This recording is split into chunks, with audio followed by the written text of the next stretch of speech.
Good morning and welcome to the Church Office podcast. A very special guest today. We've got Anna Wood from Liverpool on with us. Nice to have you with us.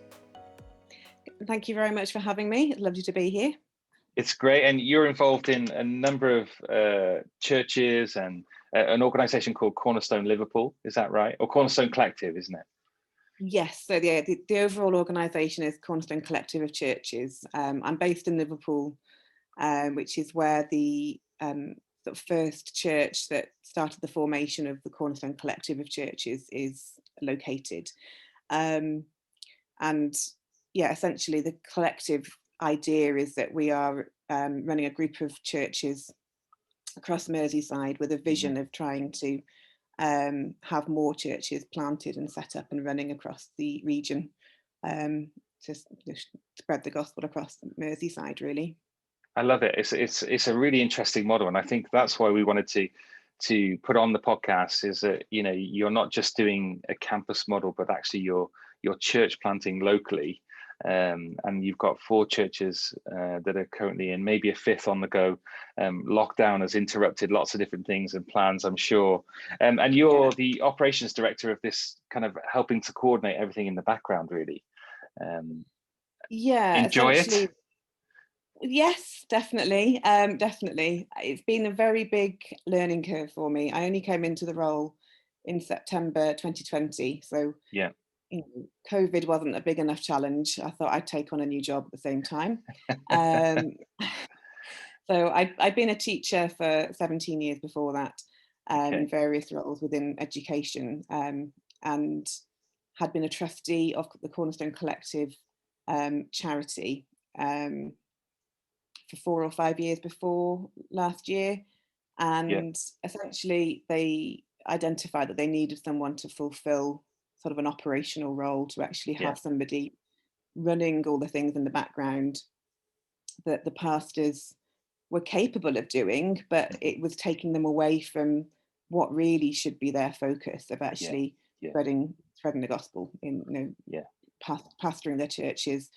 And so I took that on, and I am really enjoying it, but it's definitely been an interesting time trying to sort of learn on the job in COVID and all of those other challenges that are presented. But so far so good.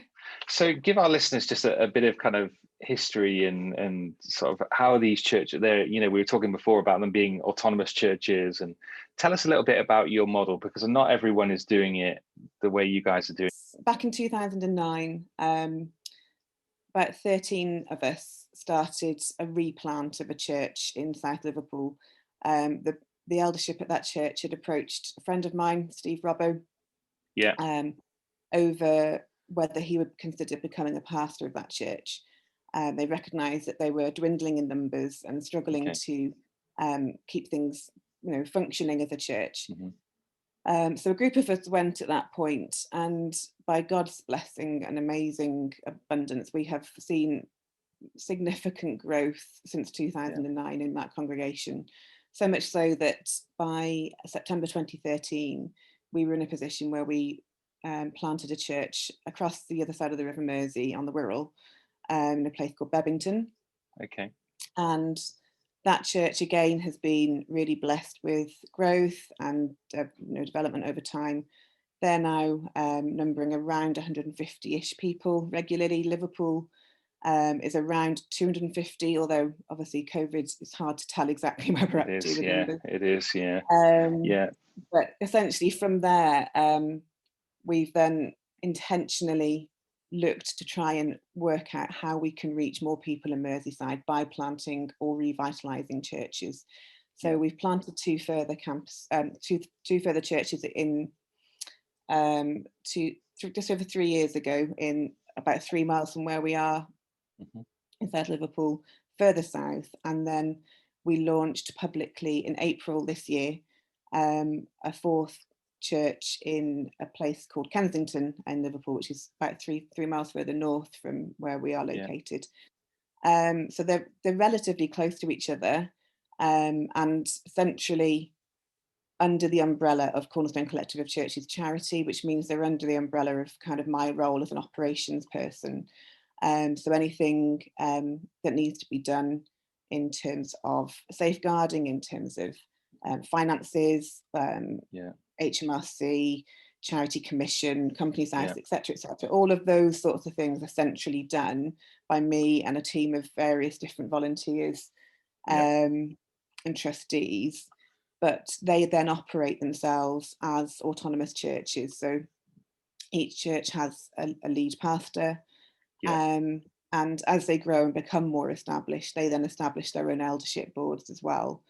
But they retain links with the collective elders as well. So, for example, the church which launched in April, at the time, at the moment, it's just the one pastor, the one elder, who therefore is still linked in with the Cornerstone Liverpool eldership. But again, over time, as that evolves and becomes more established, that church will seek to appoint further elders to create a plurality of eldership. But still to retain links with the collective. So there's a real relational aspect to it.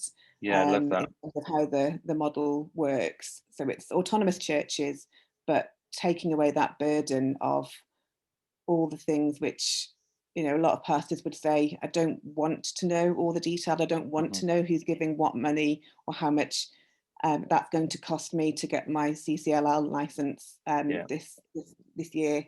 I just want to make sure we've got enough coming in and we're going to be able to meet our obligations. Exactly. And so, you know, on lots of different levels of the operational aspects, I just see my role as being something which enables them to do that and frees them up to really focus on what they are skilled in and what they should be focused on. And enabling, that's such a great word, isn't it? And that is what we, I'd have that over my door in my office. You know, it's like we enable others to do ministry. We make it easy for them. We try and support them in things that they're not necessarily naturally gifted to do and stuff like that. One of the first things that I went to before we started to lock down again in the autumn, so I think it was early October, there was one face-to-face meeting of local churches within Merseyside, not just ourselves, you know, across different denominations. And it was mostly church leaders, pastors there.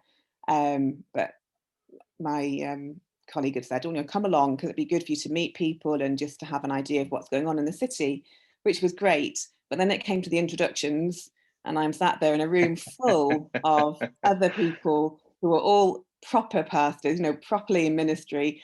And I'm racking my brain thinking, what am I going to say about enable was literally the word that came to mind. That's what it is. That's the crux of what I'm trying to do. So I'm not on the coal face of the gospel spreading necessarily, but hopefully what I'm doing enables that to happen.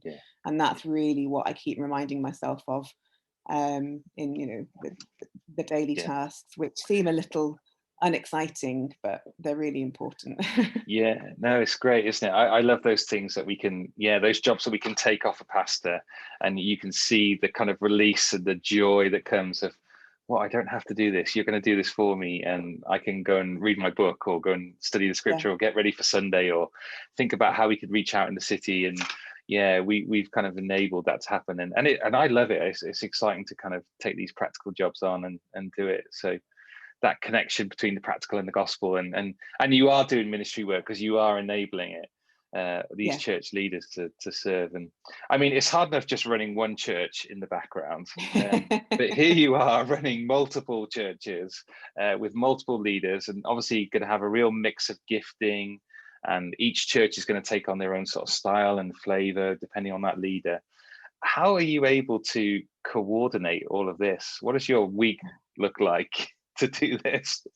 So it's still very much evolving. I'm not going to say it's all in place yet. But my week at the moment is relatively Liverpool focused, is because that's where I'm located. And I work very closely with Steve Robber, I mentioned before, who is the director of the collective, but he's also the senior pastor at Cornerstone Liverpool. So we will meet together regularly during the week and just plan for things that we want to do on a collective level. So, for example, we're looking to start the next church plant residency with people coming on to be trained to be pastors. It's something that we've sort of trialed the last couple of years, but again, we've just been refining it. We essentially took the lockdown period to really try and review exactly how we've been functioning as churches, but also on a collective level to enable the churches to continue to grow and to continue to plant. So church planter residency is something that we're setting up and trying to get really flowing now with new pastors coming in to be trained up and to then be planting churches or revitalising churches in the local area. So there'll be aspects of that going on. And then it's a case of trying to kind of touch base with the different church pastors as and when necessary. So not hounding them all the time, because I don't need to, and they want to get on with what they need to do. But equally, you know, for example, our financial year runs from the 1st of August to the 31st of July. So I'm now at a point where I'm trying to politely push them to, we need to set your budget for next year. Let's do it before the summer holidays, please. So that sort of thing it's quite fluid in the way it's structured. Longer term, what I'm aiming to set up is where each church will have hopefully some willing volunteers who volunteer to step up to do operational aspects. So we're essentially trialing it with the new church plant that I mentioned before. Somebody in that church plant team who has shown an interest and a willingness to come on board and do some of the admin for that church, and some of the things that needs a focus on a Sunday level as much as anything else. So that's the kind of hope I'm going to have eventually, a point person in each church to say, right, your gas and electricity is ridiculously expensive. We need to review. Your review date is this. Can you have that in your diary, please? So that at that point you can make sure that is on whatever, small or big, those sorts of things. Then hopefully I can coordinate between the different churches more efficiently. One of the big things that I've been working on is to do with safeguarding processes, in terms of ensuring that all the different churches are, at least compliant, if not better, with safeguarding measures. And it's complex because there's so many different things we do need to consider on that. But and different equally, venues as well, isn't it? And different all those venues, different volunteers that are serving. But equally, safeguarding, but the policy itself is central, because the principles of safeguarding apply in all the contexts. So it's about trying to work out how we streamline that process to ensure that we can get projects and different things in the churches off the ground as quickly as possible, so that DBS checks aren't a hindrance if it suddenly becomes something which is easy to do and get done because I've put something in place to make that process happen. So it's very much a work in progress, but in terms of running the multiple sites, it has potential to be chaotic, but thankfully so far it hasn't been too bad. Well, you must be doing a good job. That's the point, I guess. You appoint someone who you can trust, who can deliver what you need, isn't it? And it's really fascinating, your model, because ours is typically, we identify a church planter, we train them in the same way that you probably do. We're then looking to build a team to try and create someone, a team with somebody in there who's operational, who's management, whether it be voluntary or in a part-time or even a full-time. Sometimes we've been able to send 2 guys out to a location. But it's a slow process, and it takes quite a long time. So I think the last church plant we've done was 7 or 8 years ago, but there's this kind of, when I talk to you and look at what you guys are doing, there's a speed, and it's slightly quicker than our model. And you're also momentum. Serving other churches who need that kind of revitalization as well. Yeah, so as well as the ones that we've actually planted, there's been a couple of different churches in the region who've reached out just for advice or support from the leaders over the years, and that's been a real blessing, I think, to us as well as Mm, to those individual churches as well. But tangibly, in a couple of cases, we're able to testify to God's grace in those churches and those situations where yeah, they were finding something difficult, something wasn't quite working, or they were struggling to have any growth in their church, and actually now they can testify to how God has changed that situation. So, and we haven't, we're not formally linked to them; they're not hmm, part of the collective, but we see that mission. Our mission is to spread God's word on Merseyside, whether that's through yeah, a church of the collective or whether that's through other churches, yeah, doesn't really matter as long as yeah, it's yeah, being done well and being yeah, done truthfully and faithfully to God's word. So if yeah, we can help other churches in that, then we're always keen to. That's one of the things that we've been working on with our website, is to do sort of a whole list of different aspects that um, we're willing to offer sort of training or coaching in yeah, to other churches outside of the collective if it's helpful to them. Just yeah, to not to say that we're experts, because in no way, shape, or form are we. But yeah, equally, it might just be that we have some ideas that hadn't been thought of by others, mhm, or we might be able to use our experience and say, well, actually, we made a mistake there. I wouldn't do yeah, that. Perhaps try yeah, this instead. yeah, So other people can learn from our mistakes yeah, as yeah, much as absolutely anything right. else. Yeah, and I think it's worth saying here as well, isn't it? Is that this model works brilliantly in Liverpool, don't you? Where you've got a big a big area, you've got lots of universities, you've got a very busy city. Yeah, This kind of model might not work in a kind of rural Wales where we are in some ways, and yeah, that's it's it. It's got to be. You've got to be sort of look at your context and see what's we going to really work in do. those.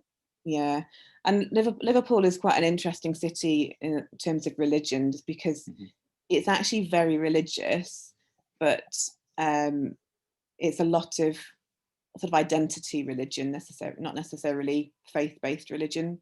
Yeah, But what it does mean is that people are often less objectionable to the idea of church. yeah, They may not necessarily understand exactly what we think church should be, and hmm, all that comes with that. But it does mean that people are often less objectionable to conversations to do with church and the gospel. I yeah, worked in a Catholic school for the last 17 years before this job, and um, I had to sign my contract to say I was going to be sympathetic to the Catholic faith. And that was absolutely part of my job. But equally, it didn't mean that I couldn't then have conversations with mm, colleagues or with pupils in an appropriate way to share my yeah, personal faith and yeah, my understanding of the Bible. And actually, it would often open more doors than perhaps it would have done if it was entirely secular. So yeah, Liverpool is a good location, I think, for what we're trying yeah. to do from that point of view too. Oh, it's really exciting, and we've kind of had a conversation, and we're going to get our senior pastors to have a conversation, because Yeah, I think it's just great opportunity to connect and just learn from each other, isn't it? And the different models that happen, and just your experience and our experience, church planting, and yeah, love what you're doing, and I just love the fact that you're what flows out from you is this gospel passion. We're about the gospel, and that's one of the things that just attracted me to the church, and to yourself. I just thought, yeah, I want to connect and link with people who just love the gospel, and yeah, we want to yeah, do operations well, but there's always that, it always leads to the gospel. We want to tell people about yes, Jesus, and that's and it. that's the key message, isn't it, in this? Yeah, 100%. If I was doing this just because I liked working with numbers, or I Mm, liked making sure we were compliant with legislation, I, it just wouldn't be the same. yeah, yeah, That motivation has to be deeper, yeah, and that's why it's such a privilege, really, to be doing what I'm doing now. Many years ago, one of my friends reminded me of this when I was debating what to do about working in this role or not. Many years ago, I'd said to my friend, I would love to work for the church and just to sort them all out, to make sure they're all organised. Um, And now's your and chance. here I am. Yeah, funny that God calls So you into this yeah, role. Yeah. that's it.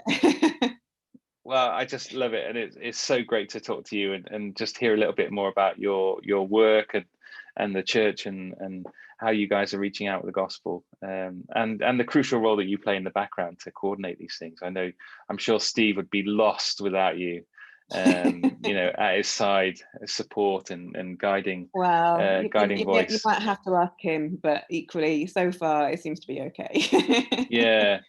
Brilliant. Well, thank you for taking the time to connect with us on the podcast, and just love what you said and love what you shared. And we definitely want to get you back. And I know we're going to talk more about safeguarding and how we do that in our church as well. So, but thank you for your time today. If any listeners have got questions for Anna, I'm going to, and please email them into questions@thechurchoffice.co.uk. We'd love to kind of answer any and get Anna back on and answer some questions for you. And so please do send them in. We'd love to be able to kind of serve you in this way. Please check out their website. Anna, tell us the website address that people can go to find out more about you guys. Yeah, so it's cornerstone-collective.org. And from there you can find links to all the different churches that we're involved with. So yeah, we'd lovely to hear from anybody that's interested in finding out more. Yeah, and thank you for having me. Oh, pleasure. No, it's great to have you. Thank you for your time. Well, goodbye, and I'll see you soon. Yeah, will do. Thank you very much.